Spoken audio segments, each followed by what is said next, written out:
Blessed या cursed. Episode 8।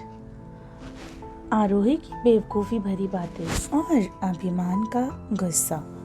वो दोनों बॉडीगार्ड्स आरोही के पास आए और उसका हाथ पकड़ते हुए उसे ऊपर उठाकर ले जाने लगे। तनिषा हैरानी के साथ साथ डर भी रही थी। आरोही खुद को हवा में महसूस कर चिल्लाते हुए बोली, ए ए ए मुझे क्यों ले जा रहे हो? मैं कोई गुंडी थोड़ी ना हूँ। छोड़ो मुझे, छोड़ो। नहीं चाहिए मुझे कोई भी सिक्योरिटी तुम लोगों से। छोड़ो छोड़ो मुझे, वरना मैं तुम्हारा सर फोड़ दूंगी। इतना बोलकर आरोही ने एक बॉडीगार्ड के हाथ पर जोरों से काट लिया। क्लास में एक पल के लिए तो शांति छा गई, मगर आरोही ने जब ये नोटिस किया कि उस बॉडीगार्ड के उसके काटने के एक उफ भी नहीं किया तो वो झेप गई। ये पहली बार था जब उसका वार खाली गया। वो सभी कमांडो और गार्ड्स किसी मार्कोस कमांडो को तरह ही वेल ट्रेन लग रहे थे, तो उनके लिए आरोही का बाइट मकौड़ी के यानी चींटी के बाइट के जैसा ही था। वो गार्ड बिना देरी के आरोही को बाहर ले आए। आरोही चिल्लाती रही मगर कोई फायदा नहीं हुआ।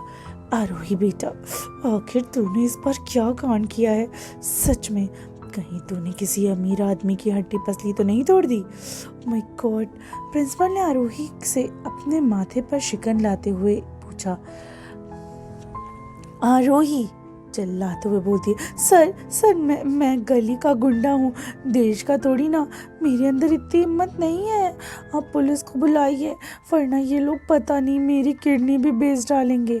आरोही ने ऐसा कहने पर एक बॉडीगार्ड ने प्रिंसिपल की खोपड़ी पे गन तान दी और धमकी वाली आवाज़ से बोलता है, अगर कोशिश भी की तो ना तुम रहोगे और ना ही तुम्हारी फैमिली। प्रिंसिपल सर अपने सर पर इतनी बड़ी बंदूक देखकर डर के मारे हाँ में अपनी गर्दन हिलाने लगे। आरोही की आंखें हैरानी के मारे बड़ी बड़ी हो गई। मतलब अब उसके बचने का कोई चांस नहीं।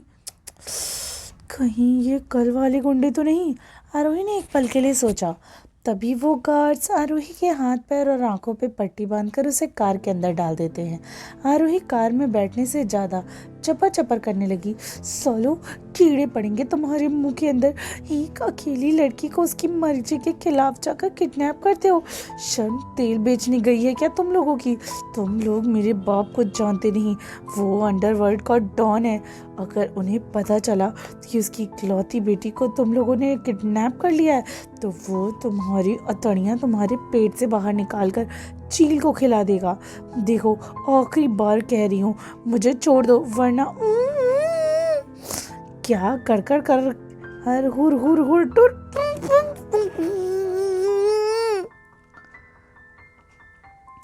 आरोही जोर से चटपटा रही थी और ये अजीब अजीब सी आवाज़ें भी निकाल रही थी। आरोही की बकवास उन लोगों के कानों में खून निकाल सकती थी, इसलिए एक गार्ड ने बिना देरी किए उसके मुंह पर भी रस्सी बांध दी। मगर आरोही तो आरोही थी, वो भला शांत रहने वालों में से थोड़ी ना थी। वो नाक से बोलने की कोशिश करती, चलो सोलो कीड़े पड़ेंगे तुम्हारे पेट में। आरोही नाक से अजीबो गरीब आवाज निकालते हुए कुछ देर के बाद वो शांत हो गई। कुछ देर के बाद कार एक सुंदर और आलीशान बंगलो के बाहर आकर रुकता है और आरोही को वो लोग कार से नीचे उतारकर मेंशन के अंदर ले जाने लगे। रास्ते में रोहन खड़ा था। एक गार्ड ने अपने कानों पर हाथ रखते हुए कहा, सर बहुत बोलती है ये, इसे समझा लेना कि यंग मास्टर के सामने बोलने की कोशिश भी ना करे, वरना तो वो इसकी जान भी ले सकते हैं। रोहन ने उस गार्ड की बात सुनकर एक नज़र आरोही की तरफ देखा, जो उसे काफ़ी ज़्यादा क्यूट लगी, मगर किसी जंगली बिल्ली के जैसे गुस्सा उसके चेहरे पे साफ साफ देखा जा सकता था। क्या इस मासूम लड़की के साथ सरा सोने वाले हैं? ये तो अभी काफ़ी ज़्यादा छोटी है, सोचते हुए रोहन ने आरोही की तरफ देखा और यंग मास्टर यानी अभिमान के बेडरूम की तरफ ले जाने की ऑर्डर दे दिया। रात के तकरीबन 10 बजे रूम का डोर अनलॉक हुआ। अभिमान रूम के अंदर एंटर करता है। वो आज लेट हो गया था। वैसे तो वो आज शाम को ही घर आने वाला था, मगर कुछ ज़रूरी काम उसे निपटाने थे, जिसके कारण वो लेट हो गया। उसने एक नज़र आरोही की तरफ देखा, जो बेड पे आराम से सो रही थी। तभी अभिमान की नज़र टेबल पे रखी गई खाने के प्लेट पे गई। मतलब आरोही ने बिना किसी चोंचले के और नखरे के खाना खा लिया। अभिमान ने जल्दी से अपना ब्लेजर उतारकर साइड में सोफे पर फेंक दिया। आरोही की तरफ अपने कदम बढ़ाने लगा। अभिमान बेड के साइड पर बैठ गया। आरोही के मासूम चेहरे को गौर से निहारने लगा। सोते हुए उसके चेहरे पर दुनिया भर की मासूमियत छाई हुई थी। अभिमान ने अपने कठोर हाथों की सख्त उंगलियों से आरोही के गालों को छुआ। उसे छूने से उसे वैसा ही फील हुआ जैसे उसे उस रात को फील हुआ था, सुकून का। सच में सेटिस्फेक्शन। आरोही की स्किन गुलाब की पंखड़ियों से भी ज़्यादा मुलायम थी, या कह सकते हैं उससे कई गुना ज़्यादा मुलायम थी, जिसके कारण अभिमान भी उसे छूने से खुद को रोक नहीं पाया। कुछ देर तक वो अपनी उंगलियां ऐसे ही उसके गालों पर फिराता रहा। तभी अभिमान के फिंगर्स आरोही के होंठों पर पहुंच गई। उसे आरोही के लिप्स बेहद ही नशीले मगर कोमल लग रहे थे।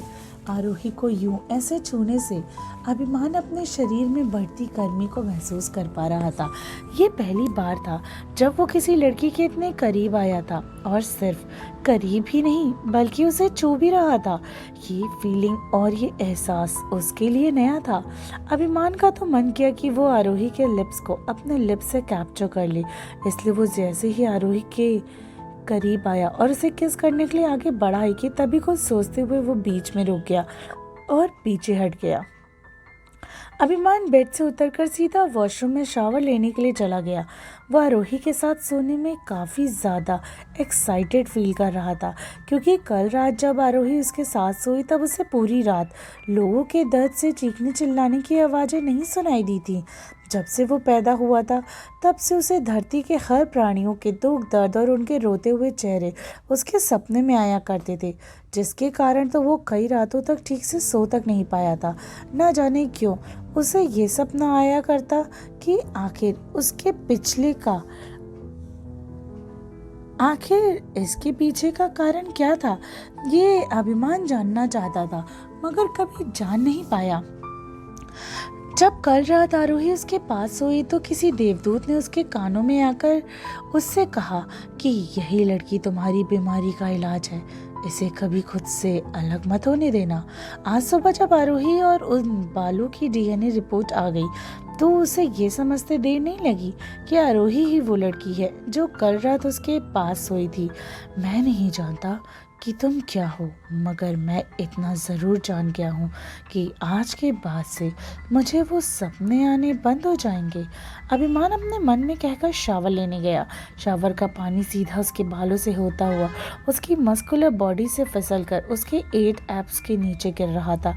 उसके गीले बाल उसके माथे पर चिपके हुए थे, जिसके कारण वो और भी ज़्यादा हॉट लग रहा था। कुछ देर के बाद अभिमान अपनी कमर पर एक टॉवल लपेटकर बाथरूम से बाहर आया। अभिमान को तभी अपने ऊपर किन्हीं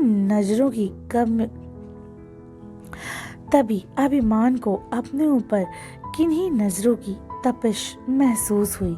उन्हें पीछे पलटकर देखा तो पाया आरोही अपने हाथ में फ्लावर वाज उठाए उसके सर पर मारने ही वाली थी कि तभी वो नीचे में ही रुक गई। आरोही पकड़े जाने से उस फ्लावर वाज को अपने पीछे छुपा लेती है और घूरकर अभिमान को ऊपर से नीचे देखने लग जाती है। अभिमान ने भी उसे ऐसा करते हुए देख लिया था, मगर वो उसे कुछ भी नहीं बोला। तुम यहाँ क्या कर रही हो? जाओ बेड पे जाओ। अभिमान आरोही की बिल्ली जैसी नजरों की ओर देखते हुए बोला, जो उसे घूर रही थी। आरोही बेड पे जाने की बात सुनकर झेपते हुए बोली, तुम खटिया लड़की, एक तो तुमने कोई कपड़े नहीं पहने और ऊपर से एक लड़की के सामने बेशर्मों की तरह खड़े हो। रूम में रोज ऐसे ही नंगे पुंगे बन के घूमते रहते हो क्या? अभिमान को आरोही की बात सुनकर गुस्सा आ गया। आज तक किसी की हिम्मत नहीं हुई जो उसे तुम कहकर बुलाने, और ये लड़की उसे सिर्फ तुम कहकर बुला रही, बल्कि वो उसके साथ बहस करने पे भी तुली हुई है। अभिमान का तो मन किया कि वो उस लड़की का गला घोट दे, इसलिए वो जैसे ही आगे बढ़ने वाला कि तभी उसे कुछ याद आया और वो पीछे हट गया। अगर उसकी मजबूरी ना होती ना तो शायद अब तक आरोही का गला दब चुका होता। आरोही अभिमान के गुस्से से अनजान वो अपना एक कान आगे करके बोली, और क्या कहा था तुमने? हाँ, जरा दोबारा कहना। बेड पे जाओ। हाँ, क्यों जाऊँ मैं तुम्हारे बेड पे? तुम हो कौन? तुम जानते हो मैं कौन हूँ? हाँ, जानते हो? कौन हो तुम? अभिमान अपनी आंखें छोटी करके बोला। आरोही उसका सवाल सुनकर हड़बड़ा गई, मगर अगले ही पल वो अपने पीछे छुपाए फ्लावर वॉस को आगे कर अभिमान की तरफ पॉइंट करते हुए बोली, वैसे मेरी मॉम कहती हैं कि अनजान लोगों को अपना नाम नहीं बताना चाहिए, मगर फिर भी मैं बता देती हूँ। मेरा नाम आरोही है, आरोही। और अगर आरोही से कोई ऊंची आवाज़ में बात भी करता है ना, तो आरोही उसकी हड्डियाँ तोड़ देती है। यहाँ तो तुमने मुझे किडनैप करने के अपने पास रखा हुआ है, इसकी सज़ा तो तुम्हें ज़रूर मिलेगी। अपनी बात खत्म करने के बाद जैसे ही आरोही अपने हाथ में पकड़े फ्लावर वॉज को आदित्य के सर पर अभिमान के सर पर मारने को हुई थी कि तभी अभिमान ने उस फ्लावर वॉस को अपने एक हाथ से पकड़ लिया।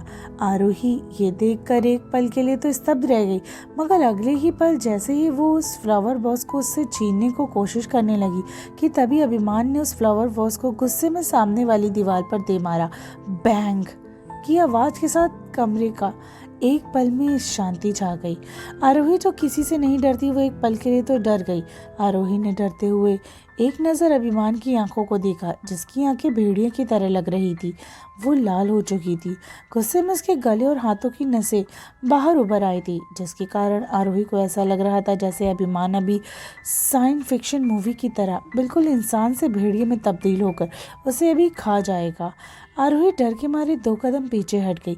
मुझे गुस्सा दिलाने की कोशिश भी मत करना, वरना मैं नहीं जानता कि मैं तुम्हारे साथ क्या करूँगा, अभिमान ने अपने दांत पीसते हुए बोला। आरोही डर के मारे पसीने से लथपथ हुई थी। उसे महसूस हुआ कि उसका दिल डर के मारे काफ़ी तेज धड़क रहा है। साला अपन का दिल इतना ढिक-चिक काहे को कर रहा है बे? आरोही अपने मन में बड़बड़ाते हुए अभिमान की तरफ देखने लगी, जो कबर्ड से अपने कपड़े निकाल रहा था। मुझे अपनी बात दोबारा रिपीट करने की आदत बिल्कुल भी नहीं है, इसलिए चुपचाप बेड पे जाओ, वरना मैं अपने तरीके से ले जाऊंगा, अभिमान ने बिना पीछे देखे कहा। आरोही के पास अब कोई ऑप्शन नहीं था और वो महसूस भी नहीं कर पा रही थी। अगर उसका बस चलता तो वो दरवाजे से अभी भाग जाती, मगर दरवाज़ा तो बंद था और बाहर की सिक्योरिटी भी काफ़ी ज़्यादा टाइट थी। वो खिड़की से भी जंप कर बाहर नहीं भाग सकती थी, क्योंकि वो अभिमान का रूम दूसरी मंजिल पे था। और आरोही भागते हुए बेड पर कूद गई और ब्लैंकेट ओढ़कर सो गई। ओह गॉड, मैंने तो सिर्फ कूल बनने के लिए मजाक किया, मगर आपने मेरे मजाक को इतना सीरियसली ले लिया। सच में आपने उन लोगों को मेरी सिक्योरिटी में ही लगा दिया। बोलते हुए आरोही ने कस के ब्लैंकेट ओढ़ लिया। उसे न जाने क्यों मगर अभिमान काफ़ी जाना पहचाना लग रहा था। आज आरोही ने भी देख ही लिया था कि दुनिया में और कोई भी है जो उसे डराने की अपने अंदर ताकत रखता है। आखिर क्या करने वाला है अभिमान आरोही के साथ, और अब आरोही इस चंगुल से छूटने के लिए क्या करेगी, जानेंगे कहानी में अगले पार्ट में।